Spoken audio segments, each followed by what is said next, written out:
शुक्लांबरधरं विष्णुं शशिवर्णं चतुर्भुजं प्रसन्नवदनं ध्यायेत् सर्वविघ्नोपशान्तये। आपदामपहर्तारं दातारं सर्वसम्पदां लोकाभिरामं श्रीरामं भूयो भूयो नमाम्यहम्। मुखं करोति वाचालं पङ्गुं लङ्घयते गिरिं यत्कृपातमहं वन्दे परमानन्दमाधवम्। यं ब्रह्मा वरुणेन्द्ररुद्रमरुतः शृण्वन्ति दिव्यैस्तवैः वेदैः साङ्गपदक्रमोपनिषदैः गायन्ति यं सामगाः ध्यानावस्थिततद्गतेन मनसा पश्यन्ति यं योगिनां यस्यां ताविदुःसुरासुरगणा देवाय नमः। वसुदेवसुतं देवं कंसचाणूरमर्दनं देवकी परमानन्दं कृष्णं वन्दे जगद्गुरुं। वागर्धाविव संतृप्तौ वागर्धप्रतिपत्तये जगतः पितरौ वन्दे पार्वती परमेश्वरौ। श्रुतिस्मृतिपुराणानाम् आलयं करुणालयं नमामि भगवत्पादशङ्करं लोकशङ्करं। गुरुर्ब्रह्मा गुरुर्विष्णु गुरुर्देवो महेश्वरः गुरु साक्षात् परब्रह्म तस्मै श्री गुरवे नमः।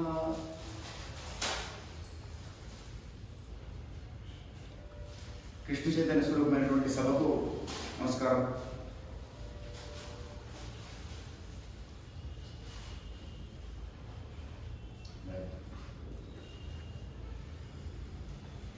భగవద్గీతలోని కర్మయోగంలో మనం గత వారం మయి సర్వాణి కర్మాణి సన్యస్యాధ్యాత్మచేతసా నిరాశీర్ నిర్మమో భూత్వా యుద్ధస్వ విగతజ్వరః అనేటువంటి శ్లోకానికి అర్థం తెలుసుకునే ప్రయత్నం చేశాం। అంటే మానవుడు చేసేటువంటి కర్మలు ప్రకృతి సిద్ధంగా పరమాత్మ స్వరూపం యొక్క ప్రేరణతో జరిగేటువంటి కర్మలను తాను చేస్తున్నాను అనేటువంటి భావనతో అహంకారం మూఢాత్మ కర్తాహమితి మన్యతే అని కృష్ణ పరమాత్మ చెప్పి అర్జునుడితోటి అర్జున నేనే చేస్తున్నానని మూఢుడు అనుకుంటాడు అహంకారంతో, కానీ నిజానికి ప్రకృతిలో కర్మలన్నీ జరిగిపోతూ ఉంటాయి అని చెప్పి అందువల్ల చేసే కర్మలన్నింటినీ కూడా మయి సర్వాణి కర్మాణి చేసే కర్మలన్నింటినీ నాకు అర్పణ చేసి చేయాలి అని కృష్ణ పరమాత్మ చెప్పడంతో మనం కర్మయోగం అంటే ఏమిటో తెలుసుకున్నాం। కర్మకు కర్మయోగానికి నైష్కర్మ్య స్థితికి తేడాలు ఏమిటో కూడా మనం తెలుసుకునే ప్రయత్నం చేశాం। కర్మలు ఆచరించకుండా ఉండడానికి అవకాశం లేదు, కర్మలు మాత్రం ఆచరించవలసిందే। ఆచరించేటువంటి కర్మ ఫలితము మనం అనుకున్నట్లుగా వస్తుంది అని చెప్పడానికి కూడా లేదు।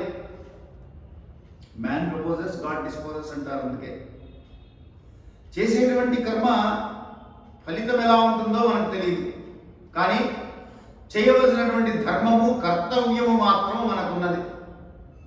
అందుకనే కర్మణ్యేవాధికారస్తే అన్నాడు। కర్మకి అధికారం ఉన్నది అంటే కర్మకు చేయడానికి అధికారం ఉంది, కానీ ఫలితం మీద ఆశించడానికి అధికారం లేదని కాదు। ఫలితం ఎలా వస్తుందో తెలియదు, ఎలా వచ్చినా దాన్ని తీసుకోవడం అలవాటు చేసుకోవడమే కర్మయోగం అంటే। కర్మ చేయడం పశుపక్షాదులు కూడా చేస్తూ ఉంటాయి, వృక్షాలు కూడా కర్మ చేస్తున్నాయి, చరాచర జగత్తంతా కూడా కర్మ చేస్తోంది, మానవుడు కర్మ చేస్తున్నాడు। చేసినటువంటి కర్మకు కర్మ ఫలితాన్ని ఆశించకుండా కర్మ చేసుకుంటే చేయడమే కర్మయోగం అవుతుంది। ఎలా కర్మయోగం చేయాలి అంటే మయి సర్వాణి కర్మాణి సన్యస్యాధ్యాత్మ చేతసా సమస్త కర్మలు నాకు సమర్పించి సన్యసించి అంటే కర్మలను సన్యసించమని కాదు, చేసేటువంటి కర్మల యొక్క ఫలితాన్ని సన్యసించమని। ఫలితాన్ని సన్యసిస్తే మరి కర్మ ఎందుకు చేయాలండి? ఫలితం కోసమే కదా అంటే ప్రకృతే గుణమానే నచు అన్ని కర్మలు కూడా ప్రకృతి సిద్ధంగా జరిగిపోతూ ఉన్నాయి, నీవు అందులో నిమిత్త మాత్రుడు మాత్రమే అనే విషయం నువ్వు తెలుసుకోవడమే ఆత్మజ్ఞానం కలిగి ఉండడం కర్మ యోగాన్ని చేయడం అని అర్థం। తర్వాత 2-3 శ్లోకాలు ఉన్నాయి, కృష్ణ పరమాత్మ వాటి గురించి విశ్లేషించారు. ఆ విశ్లేషణ అంతా కూడా మనం చూసాం. అత్యంత ముఖ్యమైనటువంటి శ్లోకము కర్మయోగంలో తర్వాత వస్తుంది మనకి. 35వ శ్లోకం, 3వ అధ్యాయంలో ఉన్నాం. 35వ శ్లోకం ఇది. శ్రేయాన్ స్వధర్మో విగుణః పరధర్మాత్ సంస్థితాత్ స్వధర్మే నిధనం శ్రేయః పరధర్మో భయావహః. ఇది శ్లోకం. ఇది కూడా చాలా సందర్భాల్లో వినే ఉంటారు. చాలా చోట్ల దీన్ని చాలామంది పెద్దలు ఉటంకించుంటారు, దీని విషయం చెప్పే ఉంటారు. దీన్ని మామూలుగా సాధారణంగా చెప్తే ఎలా చెప్తారంటే, నీ ధర్మం ఏమిటో నువ్వు ఆచరించు. శ్రేయాన్ స్వధర్మో విగుణ అంటే విగుణోపి స్వధర్మో శ్రేయ అంటే గుణము లేకపోయినప్పటికీ కూడా నీ ధర్మాన్ని నువ్వు ఆచరించడం శ్రేయస్కరమైనటువంటిది. అంటే నీ ధర్మం ఏమిటి? అది ఉద్యోగ ధర్మం కావచ్చు, వ్యాపార ధర్మం కావచ్చు, వ్యవహారం. నాకు సరిగ్గా చేయడం రాదండి, అందుకని నేను చేయడం లేదని అంటారు కొంతమంది. ఊరకున్నవాడు నేరనన్నవాడు నిరజాన మహిళోన నేర్తునన్నవాడు నిందజందు ఊరకున్నవాడు ఉత్తమాయోగిరా విశ్వదావిరామ వింద్రవేమ అని కొంతమంది నాకు రాదండి అందుకని నేను చేయడం లేదండి అంటారు. నీ ధర్మమైనప్పుడు, నీ కర్మ నువ్వు చేయవలసిందైనప్పుడు నువ్వు చేయవలసిందే. చేస్తే సంధ్యావందనం సరిగ్గా చేయమన్నారండి, లేకపోతే మానేయమన్నారని అంటారు. శ్రేయాన్ స్వధర్మో విగుణ అంటే విగుణోపి స్వధర్మ శ్రేయ, శ్రేయస్సు కలిగిస్తుంది నీకు. అది సరిగ్గా సగుణంగా చేసుకోగలిగితే సంతోషమే, కానీ చేయలేకపోయినా విగుణోపి. ఇప్పుడు ధర్మం అనేటువంటిది వ్యవసాయ ధర్మము, వ్యాపార ధర్మము, ఉద్యోగ ధర్మము, విద్యార్థి ధర్మము, ఇలా ధర్మాలు వేరు వేరు స్థాయిల్లో వేరు వేరు విధంగా ఉంటాయి. వ్యవసాయం చేసేటువంటి వారికి వ్యవసాయమే ధర్మము. ఆ వ్యవసాయంలో సరిగ్గా రావట్లేదు, సరిగ్గా తెలియడం లేదు అనుకున్నప్పటికీ కూడా అది నేర్చుకొని దాంట్లో ఉండడమే వ్యవసాయ ధర్మం. కానీ వ్యవసాయ ధర్మం కంటే వేరే ఉద్యోగం ఏదో బాగుంటుంది అనుకుని అందులోకి వెళ్ళడం వ్యవసాయ ధర్మాన్ని వదిలిపెట్టేయడమే. ఈ విషయాన్ని మనం సరిగ్గా అర్థం చేసుకోకపోతే ప్రమాదం ఎక్కడ వస్తుందంటే, ఇవాళ సమాజంలో ఉన్నటువంటి విషయం ఏమిటంటే, వృత్తి ధర్మాలు వేరు, ఉద్యోగ ధర్మాలు వేరు, కుటుంబ ధర్మాలు వేరు, జీవన ధర్మాలు వేరు, స్థితి ధర్మాలు వేరు.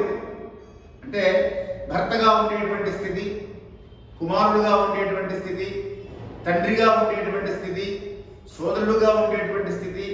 ఒకే వ్యక్తి వేరు వేరు సందర్భాల్లో వేరు వేరు స్థితులలో ఉంటారు. ఏ స్థితిలో ఎటువంటి ధర్మం ఆచరించాలి అనేటువంటిది మనకి రామాయణం చక్కగా రాముడు నడిచి చూపించాడు. అందుకే రామో విగ్రహవాన్ ధర్మ అంటారు.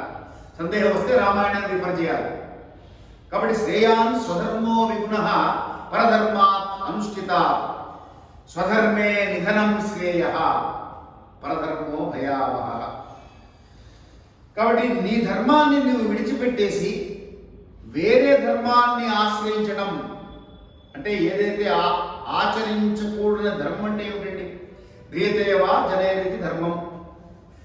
ధర్మం అంటే ఏది ఆచరించాలో అది ఆచరించడమే ధర్మాచరణ చేయడం. ప్రవచనం చేయడం ధర్మం కాదు. ధర్మాన్ని ఆచరిస్తేనే ధర్మం వ్యాప్తి చెందుతుంది. ప్రచారం చేయడం ధర్మం కాదు. మన ఆచరణ ద్వారా అది 10 మంది గమనించుకొని వారు కూడా ఇంతకుముందు చెప్పారు ఆయన, యద్యదాచరతి శ్రేష్ఠ తత్తదేవే ఇతరో జనా జగత్ ప్రమాణం కురుతే లోకస్తదనువర్తతే. కాబట్టి కృష్ణ పరమాత్మ చెప్పింది ధర్మము కనుక ఎవరికి వారు వారి ధర్మాన్ని వారు ఆచరిస్తూ ఉంటే శ్రేయస్సు కలుగుతుంది.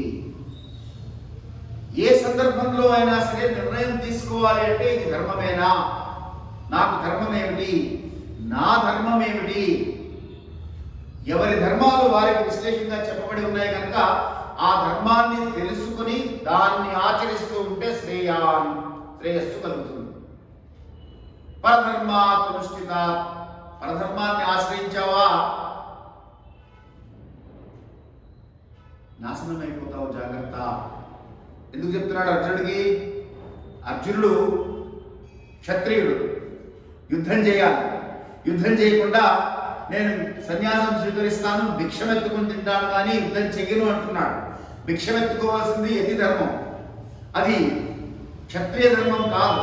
క్షాత్ర ధర్మాన్ని వదిలిపెట్టి నువ్వు యతి ధర్మానికి వెళితే అది నీకు శ్రేయస్కరం కాదు అర్జున అని చెప్పడమే. అందువల్ల పరధర్మాన్ని చక్కగా నిర్వర్తించడం కంటే కూడా స్వధర్మాన్ని ద్విగుణాలతో, అంటే ఎంతవరకు వస్తే అంతవరకు, ఎంతవరకు సాధ్యమైతే అంతవరకు, ఎంతవరకు తెలిస్తే అంతవరకు, ఎంతవరకు ఆచరించగలిగితే అంతవరకు ఆ ధర్మానుష్ఠానం చేసుకుంటూ వెళ్ళడమే నీకు శ్రేయస్సు కల్పిస్తుంది అర్జున అని. కాబట్టి యుద్ధం చేయవలసిందే నువ్వు అని చెప్తున్నారు కృష్ణ పరమాత్మ. ఇక్కడ మనందరికీ వచ్చేటువంటి డౌట్ అర్జునుడికి కూడా వచ్చింది. మన తరఫున ఆయన అడుగుతున్నాడు, అదకేన ప్రయుక్తోయం పాపం చరతి పూరుషః అనిచ్ఛన్నపి వాష్ణేయ బలాదివ నియోజిత. అనిచ్ఛన్నపి అంటే ఇచ్ఛ లేకుండా కూడా, ఇష్టం లేకుండా కూడా పాపం చరతి పురుషః. మనుషులందరూ కూడా పురుష శబ్దం ఇక్కడ మగవాడు అనే దృష్టితో వాడింది కాదు. సంస్కృతంలో పురుష అంటే మానవుడు అని, స్త్రీలింగమైన పుల్లింగమైన మానవుడు అనే అంటారు. మానవురాలు అనే శబ్దం లేదు. కాబట్టి మానవుడే. మనిషి అంటే మనిషి, ఆడ మనిషి, మగ మనిషి అని మనం లింగాల తర్వాత పెట్టుకున్నాం. మనిషి అనే శబ్దం ఇద్దరికి వర్తిస్తుంది, మానవులకి వర్తిస్తుంది. కాబట్టి అదకేన ప్రయుక్తోయం పాపం చరతి పురుషః. పురుషులు మరి ఇవన్నీ తెలిసి కూడా ఎందుకు చేయడం లేదు కృష్ణ? వార్ష్ణేయ అంటే వృష్ణ వంశానికి చెందినటువంటి వాడు అర్థం. తెలిసి అనిష్టంగా అయినా బలవంతంగా నియుక్తమైనట్టుగా పాపకర్మలలో నియుక్తమవుతున్నారు ఎందుకు అని అడుగుతాడు అర్జునుడు. ఇప్పుడు పాపకర్మలు ఎందుకు నియుక్తమవుతున్నారు అంటే ఇక్కడ చాలా విశ్లేషణాత్మకమైనటువంటి శ్లోకాలు చెప్పారు కృష్ణ పరమాత్మ. కర్మయోగం ఇక్కడతో ఒక రకంగా ముక్తాయింపు శ్లోకం ఇది. శ్రేయాన్ స్వధర్మో విగుణ పరధర్మానుషిత స్వధర్మేంద్రం శ్రేయ పరధర్మ భయావహ అనేటువంటిది కర్మయోగానికి ముక్తాయింపు శ్లోకం అంటారు పెద్దలు. ఇక్కడి నుంచి మళ్ళీ ఆయన ప్రశ్న వేశాడు, ఎందుకు పాపము వైపు మనుషులు పెడుతున్నారు అంటే. ఇది పాపము అని తెలీదా? చాలా మందికి తెలుసు, అందరికీ తెలుసు ఏది పాపము అని. అన్యాయం ఏమిటి, అధర్మం ఏమిటి, అక్రమం ఏమిటి అందరికీ తెలుసు, కానీ చేస్తూ ఉంటారు. ఎందుకు చేస్తున్నారు అర్జున కృష్ణ అని అర్జునుడు అడిగాడు. శంకర భగవత్పాదుల వారు కూడా మానవుల యొక్క పుణ్యఫలానిచ్చంతి పుణ్యం న కుర్వంతి మానవాః, పాపఫలానిచ్చంతి పాపం కుర్వంతి ఆత్మతః అన్నారు. అంటే పుణ్యఫలాలు అందరికీ కావాలి కానీ పుణ్యకర్మలు మాత్రం ఆచరించరు. అంటే నాకు ఐఏఎస్ పోస్టింగ్ కావాలి కానీ నేను ఐఏఎస్ పరీక్ష రాయను, నేను ఇంటర్వ్యూకి వెళ్ళను, దానికోసం నేను చదువుకోను, ఏ శ్రమ పడాలో ఆ శ్రమ అంతా నేను పడను. కానీ ఐఏఎస్ ఆఫీసర్కి ఉండేటువంటి అన్ని విధములైనటువంటి ఫెసిలిటీస్, ప్రివిలేజెస్ అన్నీ నాకు కావాలి అని కోరుకుంటుంటాడు మనిషి. పడడానికి కష్టపడకుండా అది కావాలి అని కోరుకుంటే ఎలా ఉంటుందో, పుణ్యకర్మలు ఆచరించకుండా పుణ్యఫలం కావాలని కోరుకోవడం అటువంటిదే.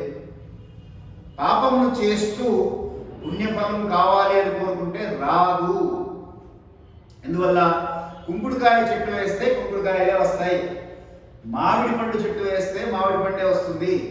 నువ్వు కుంకుడుకాయ చెట్టు వేసి మామిడి పండు రావట్లేదు అని ఆ చెట్టును దూషించినా, ఆ విత్తనాలను దూషించినా, ఎరువులను దూషించినా, ఆ నీరు పోసిన వాడిని దూషించినా ప్రయోజనం లేదు. కనుక పాపకర్మలు ఆచరిస్తే పాప ఫలితం వచ్చి తీరుతుంది. ఇదే మాట జగద్గురువులు కూడా అన్నారు. కృష్ణ పరమాత్మకు సమాధానం చెప్తున్నాడు ఎందుకు చెయ్యరు అని. దీనికి కామయేష క్రోధయేష రజోగుణ సముద్భవ మహాసనో మహాపాప్మ విద్వేన మిహ వైరిణాం అన్నారు. మహా అసన ఈ కామయేష క్రోధయేష రజోగుణ సముద్భవ. సత్వగుణము, రజోగుణము, తమోగుణము అని 3 గుణాలు, త్రిగుణములు అంటారు. సత్వగుణము మనిషిని ఎప్పుడు కూడా మంచి వైపు ప్రేరేపణ చేస్తూ ఉండేటువంటి గుణం. రజోగుణము కామ క్రోధ లోభాలకు వశమయ్యేటువంటి గుణం. తమో గుణము బద్ధకము, ఆలస్యము, నిద్ర, అలసత్వము ఇవి అలవాటు చేస్తుంది. మనిషిలో 3 గుణాలు ఉంటాయి. సత్వగుణాన్ని పెంపొందించుకుంటూ రజోగుణాన్ని తమో గుణాన్ని తగ్గించుకుంటూ ముందుకు వెళ్ళడమే మనిషి జీవనంలో సాధన. అంటే ప్రగతి, అంటే ప్రోగ్రెస్, అంటే డెవలప్మెంట్, పర్సనాలిటీ డెవలప్మెంట్ అంటుంటాం. కాబట్టి రజోగుణం అంటే రజస్సు నుంచి వచ్చేటువంటి గుణం. అంటే ప్రేరణ కల్పిస్తూ ఉంటుంది. ప్రేరణ కల్పించడం అంటే ఒక వస్తువు చూడగానే ఆ వస్తువుని ఈ 5 ఇంద్రియాలు ఏవైతే ఉన్నాయో శబ్ద స్పర్శ రూప రసగంధాలు, వీటిని విషయాలు అంటారు, ఇంద్రియ విషయాలు. ఇంద్రియం యొక్క లక్షణం ఏమిటి అంటే ఆ యొక్క వస్తువును చూడగానే ముందు వాసన. ఉదాహరణకి ముక్కు ఎప్పుడు కూడా వాసన వెతుకుతూ ఉంటుంది. మంచి వాసన ఎక్కడ ఉంది అని చెప్తూ ఉంటుంది. ఎక్కడన్నా దుర్గంధం ఉంటే ఇక్కడ దుర్గంధం ఉంది, ఇక్కడి నుంచి వెళ్ళిపో అని చెప్తుంది. ముక్కుకి ఎప్పుడు మంచి వాసన కావాలి. అలాగే నాలుకకి ఎప్పుడు తీపి కావాలి.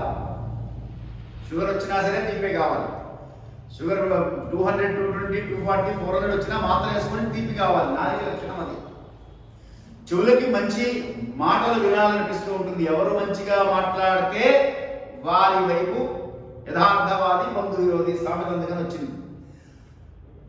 నిజము నిష్ఠురంగా ఉంటుంది ఎప్పుడు. కాబట్టి చెవులకు మంచి, అది అబద్ధమైనా సరే, వాడు ఎందుకు పనికిరాని వాడైనా సరే, నువ్వు చాలా మంచివాడు, నువ్వు చాలా గొప్పవాడు, నువ్వు చాలా మంచివాడు అంటే అక్కడికే వెళుతుంటాడు, ఆ మాటలే వినాలని కోరుకుంటూ ఉంటాడు. అది చెవుల యొక్క లక్షణం. ఈ శబ్దస్పర్శ రూపరస గ్రంథాలు అనేటువంటివి ఈ పంచ విషయాలు ఇంద్రియాలకు అనుసంధానమై ఉంటున్నాయి. దానివల్ల ఏమవుతుందంటే ఈ రజోగుణము కామాన్ని, క్రోధాన్ని ప్రేరేపణ చేస్తుంది.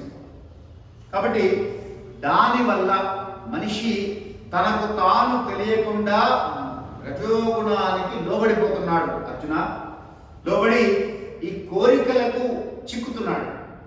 ఈ కోరికలకు ఎప్పుడైతే చిక్కాడో ఆ కోరికల వల్ల కోరిక తీర్చుకోవడం కోసం తపన పడుతున్నాడు, తాపత్రయపడుతున్నాడు, ఉద్విగ్నపడుతున్నాడు, ఆలోచన చేస్తున్నాడు తప్ప ఈ కోరిక ధర్మమైందా కాదా అనేటువంటి ఆలోచన ఒక్కసారి చేశాడంటే ఇది ధర్మం కాదు అంటే వదిలిపెట్టేస్తాడు. కాబట్టి ఏదైనా కోరిక వచ్చినప్పుడు అప్పటికప్పుడు ఈ ధర్మమా కాదా అని తెలుసుకోవాలి అంటే ఆ ఎనాలిసిస్ అనేటువంటిది సహజంగా న్యాచురల్గా అలవాటు కావాలి. కాబట్టి ఏ పని చేసినా ఇది ధర్మమా కాదా, చిన్నతనంలో, అందుకనే చిన్నప్పటి నుంచి, ఈ రోజుల్లో చెప్పట్లేదులేండి, కానీ ఇదివరకు చిన్నప్పుడు కూడా కాలు మీద కాలేసుకొని కూర్చుంటే మా ఇంట్లో ఆ కాలు తీ అనేవాడు. 6 ఏళ్ల పిల్లాడైనా సరే, 6 సంవత్సరాల పిల్లాడైనా సరే, తర్వాత నేర్చుకుంటాడులే, తర్వాత తెలుసుకుంటాడులే, వాడే తెలుసుకుంటాడులే అని వదిలిపెట్టేయడం ఉండేది కాదు. ఎందువల్ల సహజంగానే కొన్ని గుణాలు అలవాటు అవ్వాలి. అది మంచి పద్ధతి కాదు, తీసేయని చెప్పేవారు. కాలు మీద కాలేసుకుని కూర్చోకూడదు. ఎందుకు కాలు మీద కాలేసుకుని కూర్చుంటే టీవీ దర్పం. ఈ దర్పం అనేటువంటిది రజోగుణ ప్రవృత్తమైనటువంటి లక్షణం. ఇది అలవాటు ఏంటంటే అది తమోగుణం వైపు అన్నా పెడుతుంది కానీ సత్వగుణం వైపు రాదు. తమోగుణం నుంచి రజోగుణానికి వస్తాడు, రజోగుణం నుంచి సత్వగుణానికి వస్తాడు, సత్వగుణానికి రావడానికి ప్రయత్నం. ఇవన్నీ మళ్ళీ మన తర్వాత అధ్యాయంలో కృష్ణ పరమాత్మ వివరంగా చెప్తాడు. ఆ వివరాలన్నీ మళ్ళీ మనం చూద్దాం. అక్కడ ఏ ఆహారం వల్ల ఏ గుణాలు వస్తాయి, ఏ గుణాల వల్ల ఏ లక్షణాలు అలవడతాయి, గుణత్రయ విభాగ యోగం అని ప్రత్యేకంగా ఒక విభాగం ఉన్నది. దాంట్లో ఆ విభాగంలో 3 గుణాలు చాలా చక్కగా విశ్లేషిస్తారు. ఒక యోగం అంతా ఉన్నది మనకి. దాంట్లో మనం తెలుసుకుందాం. ఈ గుణత్రయ విభాగ యోగంలో మనకు ఆ విషయాలన్నీ కూడా అర్థమవుతాయి. గుణత్రయ విభాగం వచ్చినప్పుడు నేను వివరిస్తాను మీకు అవన్నీ కూడా. ఇవన్నీ గుణత్రయ విభాగ యోగంలో ఉంటాయి. కాబట్టి కృష్ణ పరమాత్మ చెప్పాడు ఆ మాట. చెప్పి అర్జున, ఈ రజోగుణ సంపర్కంతో వచ్చినటువంటి కోరికల వల్ల ఈ కామమే క్రోధముగా మారి అతనితో పాపాలు చేయిస్తున్నాయి. అందుకని ఏం చేస్తాం? పొద్దునే వస్తారా అంటే వస్తా అంటాం. లేవలేవని మనకు కూడా తెలుసు. నిద్రపోవాలి. లేవలేవని తెలుసు, కానీ రామంటే ఏమనుకుంటారో అని వస్తామంటాం. ఇప్పుడు ఏమైంది? రావాలని కోరిక, కానీ రాలేదు, కానీ అబద్ధం చెప్పాం వస్తామని. ఇప్పుడు అబద్ధం చెప్పిన పాపం కర్మఫలితం ఎలాంటిదంటే ఏం చేస్తే వచ్చేస్తుంది, కర్మఫలితం అలా వస్తుంది.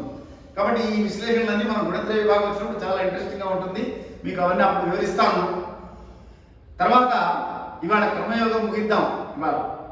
అందువల్ల 38వ శ్లోకము చాలా ముఖ్యమైనటువంటిది. ఇది కూడా ధూమేన వ్రియతే వహ్ని యదా దర్శో మలేన చ యథోల్బేనావృతో గర్భః తదా తే నేదమావృతం. ఇది శ్లోకం. ఈ శ్లోకంలో చాలా చక్కటి విశ్లేషణ చేస్తాడు కృష్ణ పరమాత్మ. ధూమేన వ్రియతే వహ్ని. వహ్ని అంటే అగ్ని, ధూమము అంటే పొగ. ఈ అగ్నిని పొగ ఎలా కప్పేస్తుందో, యదా దర్శో మలేనచ, ఆదర్శము అంటే అద్దం, మలేనచ మాలిన్యము అద్దాన్ని కప్పేసి తన ప్రతిరూపాన్ని తాను చూడనీయకుండా చేస్తుందో, యథోల్బేనావృతో గర్భః, గర్భంలో ఉన్నటువంటి శిశువుని మావి అనేటువంటి పొర ఎలా కప్పేస్తుందో, తదా తే నేదమావృతం. ఈ మనిషిని, మానవుణ్ణి ఈ కామ క్రోధ లోభ మోహ మద మాత్సర్యాలు అనేటువంటివి కప్పేసినాయి. అర్జున, ధూమేన వ్రియతే వహ్ని అంటే అగ్ని పొగతో కప్పబడినప్పటికీ కూడా అగ్ని లక్షణం పొగకు కూడా ఉంటుంది లోపల. ఒక కణం తీసారు, అందులో అగ్ని కణం ఒకటి తీశారనుకోండి, అందులోంచి పొగ వస్తున్నట్టుగా ఉంటుంది, కానీ ముట్టుకుంటే కాలుతుంది. కాబట్టి ఈ ఆత్మ ఉన్నటువంటిది పరమాత్మ స్వరూపం, భగవంతుడి స్వరూపమే, కానీ పొగలాగా కప్పేసింది. కాబట్టి నేను భగవంతుడిని కాదు, మానవుడిని, ఎవరు నన్ను చూడట్లేదు, నేను తప్పులు చేయొచ్చు అనుకుంటాడు మనిషి. పాపాలు చేస్తుంటాడు, పాపం చరతి పురుష అన్నదమ్ముడు. కాబట్టి ధూమేనో వ్రియతే వహ్ని. అలాగే అద్దం, అద్దంలో ఏం కనిపించాలి? మనం ఎదురుకుండా వస్తే మనం కనిపించాలి. మనం కనబడకుండా దాని మీదంతా మురికి ఉన్నది అంటే అర్థము ఈ కామక్రోధ మోహ మద మాత్సర్యాలు అనేటువంటి మురికిని కప్పేసుకున్నాం. కప్పి లోపల నేను అనేటువంటి పరమాత్మని దర్శనం చేసుకోకుండా మనం కనబడనీయకుండా చేసుకుంటున్నాం. కాబట్టి ఇప్పుడు ఏం చేయాలి? అద్దాన్ని శుభ్రంగా తుడవాలి. కోలిన్ స్ప్రే తెచ్చి కొడితే అద్దం ఎలా అయితే స్పష్టంగా కనబడుతుందో, అలాగా మనం కూడా ఇందులో శుభ్రం చేసుకుంటే మన ఆత్మ అంతఃకరణ చతుష్టయం అంటారు, దాన్ని శుద్ధి చేసుకుంటే పరమాత్మ దర్శనం అవుతుంది. అందువల్ల ధూమేన వ్రియతే వహ్ని యదా దర్శో మలేన చ యథోల్బేనావృతో గర్భ. గర్భస్థ శిశువు ఎగ్జాంపుల్ వాడారు కృష్ణ పరమాత్మ. ఎందుకు వాడారంటే పూర్తిగా అసక్తుడై ఉంటాడు. గర్భంలో ఉన్నటువంటి వాడికి కదలడానికి కూడా అవకాశం ఉండదు, కదలికలు కూడా చేయలేడు తనకు తానుగా. అంటే మనిషి, మానవుడు తానేదో చేస్తున్నాను అనుకుంటున్నాడు, కానీ తాను పూర్తిగా అసక్తుడు, భగవంతుడి మీద ఆధారపడి ఉన్నావు. ఎలా అయితే గర్భస్థ శిశువు తల్లి మీద ఆధారపడి ఉంటాడో, అలా ఈ మానవుడు ఆత్మ పరమాత్మ మీద ఆధారపడి ఉన్నది కనుక యథోల్బేనావృతో గర్భ అనేటువంటి ఉపమానం వాడారు కృష్ణ పరమాత్మ. ఈ మూడింటితో తదా తే నేదమావృతం, వీటన్నిటితో కప్పబడి ఉన్నాడయ్యా అర్జున, వీటిని తొలగించుకోవడానికి ప్రయత్నం చేయాలి అన్నారు అని మరొక ముఖ్యమైనటువంటి శ్లోకం ఉన్నది, 42వది. ఇంద్రియాణి పరాణ్యాహు ఇంద్రియేభ్యః పరం మనః మనసస్తు పరా బుద్ధిః యో బుద్ధే పరతస్తు సహా. అంటే జడ పదార్థాల కంటే కూడా ఇంద్రియాలు ఉత్తమమైనటువంటివి. జడ పదార్థాలు అంటే ఒక పువ్వు లేదా మీకు కనబడేటువంటి వస్తువులన్నీ కూడా జడ పదార్థాలు, చైతన్యం లేనటువంటివి, వాటిగా ప్రాణం లేనటువంటివి. వాటికంటే ఇంద్రియాలు ఉత్తమమైనటువంటివి. ఎందుకు? అవి గుర్తించగలుగుతున్నాయి వాటిని, అందువల్ల వాటికి ఆ జ్ఞానం ఉన్నది. ఇంద్రియాల కంటే మనస్సు ఉత్తమమైనటువంటిది. ఎందుకు? మనస్సును నియంత్రిస్తుంది ఇంద్రియాలను, అందువల్ల మనస్సు కంటే బుద్ధి మరింత ఉత్తమమైనటువంటిది. నీ బుద్ధి ఏమైంది అంటుంటారు. అందుకే ఆ బుద్ధిని ఉపయోగించి ఆ బుద్ధి ద్వారా మనస్సును నిగ్రహించగలగాలి. అందుకనే ధియో యువన ప్రచోదయాగాత్ అంటాం. కాబట్టి ఆ బుద్ధి ద్వారా సద్బుద్ధి కలిగి ధర్మానుష్ఠానం వైపు తిరిగి నిరంతరము ధర్మానుష్ఠానం చేస్తూ ఉండడానికి కావలసింది మనస్సు కాదు, ఇంద్రియాలు కాదు, బుద్ధి. కాబట్టి ఆ బుద్ధిని కనుక మనిషి నియంత్రించుకోగలిగితే ఆ బుద్ధి ఉత్తమమైనటువంటిది. మనస్సు కంటే కూడా బుద్ధి కంటే ఆత్మ మరింత ఉత్తమమైనటువంటిది. కాబట్టి బుద్ధికి ఎవరు చెప్పాలి అంటే ఆత్మ చెప్పాలి. ఆత్మతత్వాన్ని తెలుసుకున్నటువంటి వాడే చెప్పగలుగుతాడు, కానీ ఇతరులతో అది సాధ్యం కాదు. అందువల్ల బుద్ధి కంటే మనస్సు ఇంద్రియాల కంటే మనస్సు కంటే బుద్ధి కంటే ఆత్మ అతీతం అని తెలుసుకుని అత్యున్నతమైనటువంటి ఆధ్యాత్మిక బుద్ధితో మనస్సును స్థిరపరిచి ఆధ్యాత్మిక బలంతోనే మానవుడు వాటిని అణచగలుగుతాడు, కానీ వేరే మార్గం లేదు. ఇప్పుడు కర్మ ఎలా పడితే కర్మ చేయకుండా ఉండలేవు, కర్మ చేయాల్సిందే. చేసిన కర్మ ఎలా పడితే అలా చేయకుండా చేసేటువంటి కర్మను భగవంతుడితో అనుసంధానం చేసుకోగలిగితే అది కర్మయోగమై కూర్చుంటుంది. ఏం చేసినా సరే మన ఇష్టం వచ్చింది మనం చేసుకోవచ్చు. ఏది చేసినా అంతా ఈ సృష్టిలో అంతా సమస్తము భగవత్ స్వరూపమే కనుక ఏ పని చేస్తున్నా అది ఉద్యోగం కావచ్చు, వ్యాపారం కావచ్చు, వ్యవసాయం కావచ్చు, మరొకటి కావచ్చు, ఏదైనా సరే కర్మయోగంలో భగవంతుడు చెప్పేది భగవంతుని యందు మనస్సు లగ్నం చేసి కనుక నువ్వు చేయగలిగితే, ఏ పని చేసినా కృష్ణార్పణం అనుకోగలిగితే, నాహం కర్త హరి కర్త, నాహం భోక్త హరి భోక్త అనుకుని చేయగలిగితే నువ్వు చేసే ప్రతి పని కూడా కర్మ కాదయ్యా, కర్మయోగం అవుతుంది అని చెప్తున్నాడు. తర్వాత అధ్యాయం మనకి అత్యంత ఉత్తమమైనటువంటిది జ్ఞానయోగం. సాంఖ్యయోగంలో జ్ఞానం చెప్పాడు, ఇక్కడ కర్మయోగం చెప్పాడు, మళ్ళీ జ్ఞానయోగం చెప్తున్నాడు. అంటే దీన్ని ఏమంటామంటే మన భాషలో మనకు తేలిగ్గా అర్థం కావాలి అంటే శాండ్విచ్ అంటాం. పైన బ్రెడ్, కింద బ్రెడ్, మధ్యలో చీజ్. ఈ కర్మయోగం అనేటువంటిది చీజ్ లాంటిది. ఈ బ్రెడ్ పైన రెండు సాంఖ్యయోగము, జ్ఞానయోగము. వచ్చే వారం మనం జ్ఞానయోగం తీసుకుందాం. రేపటి రోజున మన సంస్థ నిర్వహిస్తున్నటువంటి దశాబ్ది ఉత్సవాలకి మీరందరూ కూడా పాల్గొని ఆ ఉత్సవాలలో మీ యొక్క ప్రత్యక్షంగా మీరు పాల్గొనడం ద్వారా 15 ఏళ్ల తర్వాత మళ్ళీ రజతోత్సవం జరుపుతాం. ఈ మధ్యలో మళ్ళీ ఏమీ లేవు. కాబట్టి ఎవ్వరు కూడా మిస్ కాకుండా అందరూ ఈ కార్యక్రమాన్ని ప్రత్యక్షంగా పాల్గొనండి. హైదరాబాద్లో లేనటువంటి వారి కోసం ప్రత్యక్ష ప్రసారం కూడా ఏర్పాటు చేయడం జరిగింది. యూట్యూబ్ ద్వారా, అలాగే ఫేస్బుక్ ద్వారా కూడా లైవ్ టెలికాస్ట్ ఇస్తారు. మీ ఇళ్లలో ఉండి మీరు చూడవచ్చు. హైదరాబాద్ వారందరూ కూడా తరలి వచ్చి మనందరం కలిసి ఉత్సవాన్ని జరుపుకుందాం. మీ అందరికీ ఇదే స్వాగతం. ధర్మస్య విజయోస్తు, అధర్మస్య నాశోస్తు, ప్రాణినాం సద్భావనాస్తు, గవాం సంరక్షణాస్తు, విశ్వస్య కళ్యాణమస్తు. స్వస్తి.